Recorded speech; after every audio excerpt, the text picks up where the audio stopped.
দেখো আজকে করে নিচ্ছি চিলি পনির বা চিলি চিকেনের মতো চিলি মটর।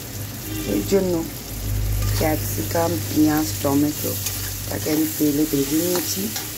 আর চিলি চিকেনে বা চিলি পনিরে যা যা মশলা দিই, সয়া সস, টমেটো সস, গোলমরিচ গুঁড়ো, কাশ্মীরি মির্চ, লঙ্কার গুঁড়ো মিক্সড করে রেখেছি, সেইটা দিয়ে দিলাম।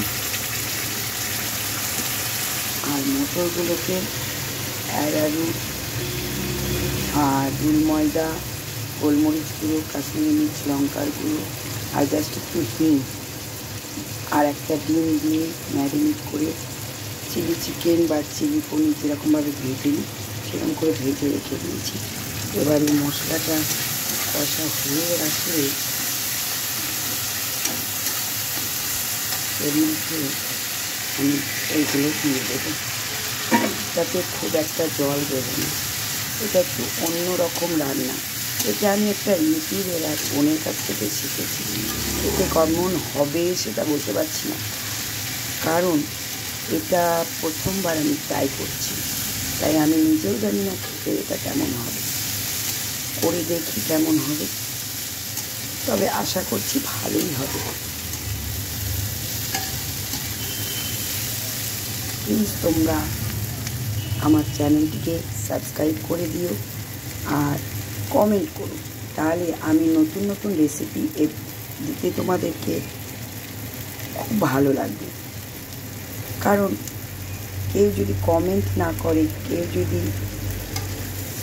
সাবস্ক্রাইব না করে, তাহলে ভিডিও বানাতে আর মন করে না।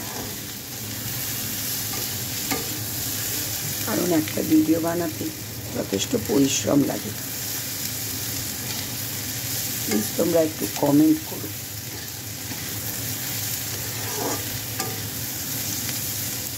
দেখো এটা প্রায় হয়ে এসছে। এবার জাস্ট একটু হাত ঘুরিয়ে জল দেবো, বেশি জল দেবো।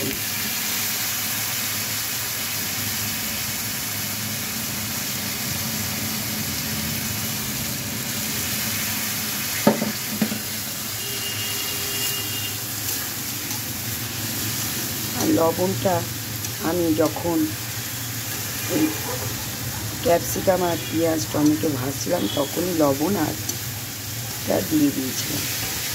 খুব বেশি লবণের দরকার নেই, কারণ মটরটা যখন সিদ্ধ করেছিলাম তো সিটি দিয়ে একটু সিদ্ধ করে নিতে হবে, তখন একটু লবণ দিয়ে দিয়েছিলাম।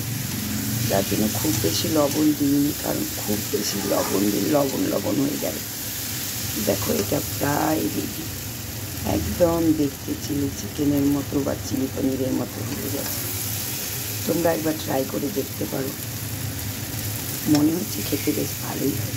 তাহলে টাটা বন্ধুরা, ভালো থেকো, সুস্থ থেকো, good night, take care, bye bye. দেখো কি সুন্দর আজকে দিনটা করেছে, চারিদিকে আলোর রোশনাই ছড়িয়ে পড়েছে। এখনই কালী পুজো আভাস চারিদিকে ছড়িয়ে পড়েছে, সবাই ঘরে ঘরে কিনে দিয়ে ফেলেছে। প্রত্যেকের বাড়ি এবং রাস্তাটা দেখতে সত্যি খুব সুন্দর লাগছে। তাহলে এখন এই পর্যন্ত, দেখা হচ্ছে কালকে আবার, টাটা।